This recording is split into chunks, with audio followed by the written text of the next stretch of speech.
Man City losing again. Manchester Derby's on the horizon. I mean, I predicted that Man City were going to win this league title, and I still refuse because I've said Man City in crisis every year for about the last 6, and they always bounce back. But there's something unfathomable about them at the moment because they are consistently bad. Like Juventus deserved to beat them yesterday. The draw with Palace deserved a draw. They deserve to lose to Bournemouth. There's just something fundamentally wrong. But the only thing I can really pin it down to, and it's horrible for City fans, it's horrible for Pep. You're a one-man team, Rodri. Or is Haaland not the other man, or is Haaland? Do you think Haaland goes in and out of games? Well, I think he's. We have this at Man United, you see, and I don't think some people understand this about football. I'm the first one there to dig Man City out, but I do think Haaland is service specific.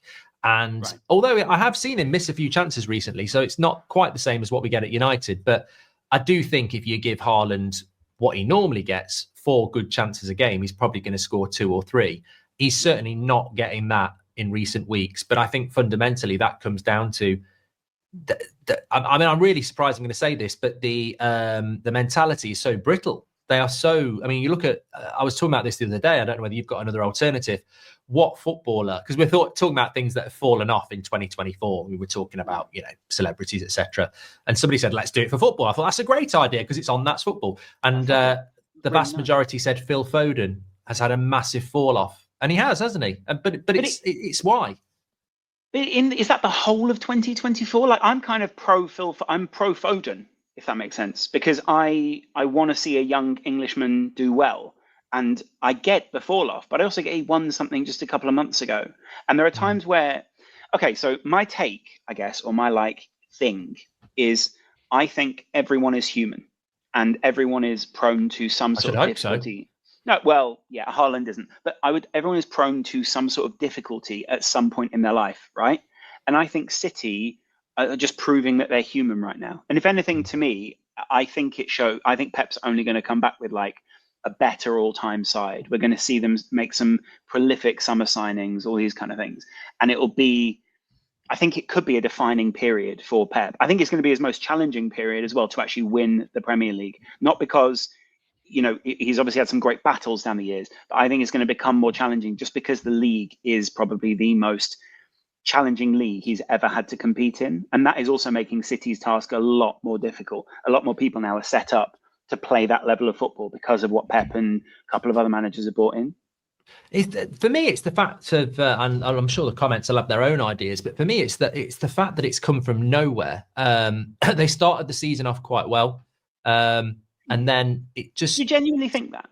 Do you genuinely think that City have been good? Or do you think that they started relatively slowly? But they do, don't they? Them? Yeah, but that's what I'm saying. So that's not good, though, is it? And there are times where I think, well, what is it that we're really doing here with City? Obviously, we've got the inevitability of Pep Guardiola, but there's more to it, I think. And I think they've just, like I said on the previous show, they've hung on a little bit too long. But at the same time, they've really not refreshed their squad nearly well enough.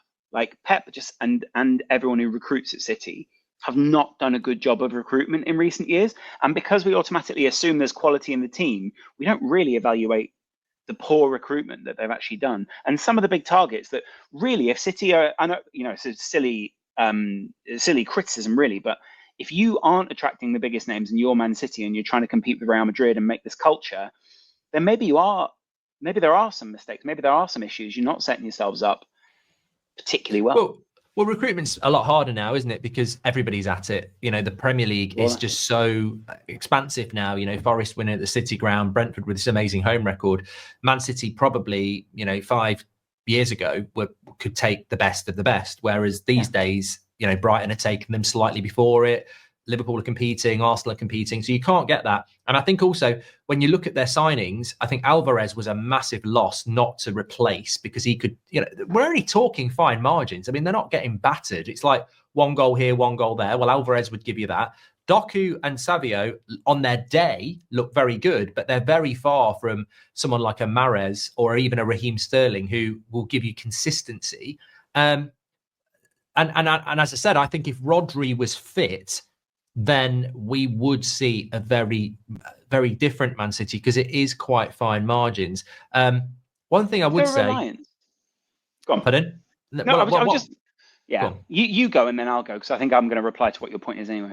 Well, what I was going to say is, do we think that the court case is just finished? They're now deliberating. If you're on that panel and you are a human being and you see Man City struggling, do you go, you know what? They are human. It was just a blip for 5 years where they dominated.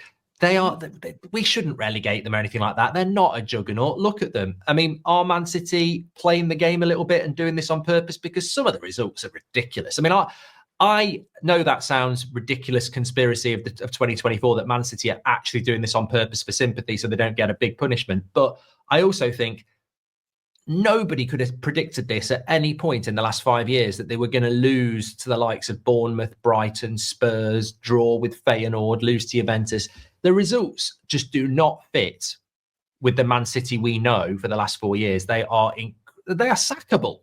They are literally sackable. They are so bad. Are you genuinely making the point here that you think that there's a conspiracy theory to get away with a court case by losing on the field, which has nothing to do with the court case? You think there's people deliberating in that room who are going, yeah, but they just lost 3-0. So how much of the rules really impacted them? But if they were 10 points clear, beating everybody, they might look at them and go, we've got a problem here. They are definitely. I mean, look, I don't do conspiracy theories, even though I've just done one. But yeah. Look, you know. But you know what? Mark, I think as silly as that sounds, that just points at the fact as to how incredible this last 2 months has been for Man City. Because I bet Man City fans, if you can find them, are sat there scratching their head going, because the one thing about Man City fans is they don't really care about they're getting ridiculed, because they just love the fact that they will always come out on top with a title or something like that. And they're at the moment just like, well, what's it's hard, because if you say it's Rodri, you're a one-man team. Well, okay. So first of all, I don't think it's just Rodri. I think there are other tactical issues. I think Pep is a bit of a perfectionist, and if Pep falls below perfection, I think very often you see a lot of standards begin to not slip, but they begin to change, and you begin to see teams struggling because I think Pep struggles when it's less than perfect or less than the standard that he expects. I think that's one aspect. Park that. Aspect number two, you're talking conspiracy theories. I think it's a perfectly legitimate conversation to talk conspiracy theories, but I think the legitimate conspiracy theories come in the boardrooms. They come in the places where these conversations are happening and where the Premier League is locking itself away. The people who aren't, clubs, the people who run the Premier League are locking themselves away and going, right, how are we going to address this? Then there's government conspiracies. You've got to remember, when a state owns a football club, and I think I can't understate this, there are people in that state that go, well, we want our investments to be, they see this as an investment as much as it is a football thing. It's a political tool. Yeah. Right. And if something goes bad, remember, the Premier League is a huge source of income for the UK. It's been a massive philanthropic, but also political tool for the league around the years and for the country. Don't forget that Premier League trophy. We barely ever see it in the UK. We see it at the end of the season. It does a world tour where world leaders want to be photographed with a successful trophy. And, the Premier League is not just massive in the UK. I think we forget this when we cover it from our own place. It's massive in India. Name any country, it's massive there, and they're big markets in their own right. Luxembourg. And finally, Luxembourg, huge market, as Mark already knows. Mark, you're massive in Luxembourg. I think you might be like, you just given the level of talent in Luxembourg, I'd say you're probably top 3 YouTubers. I'm thinking of moving there, actually. Really? What, as a tax haven? I knew it. And finally, I think there is also just the unspoken aspect of, yes, there are going to be moments where actually Man City themselves are just falling away in terms of standards and falling away in terms of the bigger issues that they have. And there are certain players in that team who no longer maintain those standards. And it's that simple. I think as well, I mean, going away from conspiracy, I think it is a leveling of the playing field as well. I think that teams are way more competitive now. And the upside of that is you can't just have people going, I'm loving the Premier League, it's so competitive, and then not see the impact of that competitiveness. And that is that Man City are dropping points. Chelsea have come through.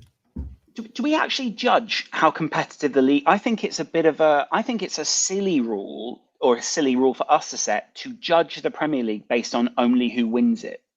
If you look at the Premier League overall, I think it's been competitive for years.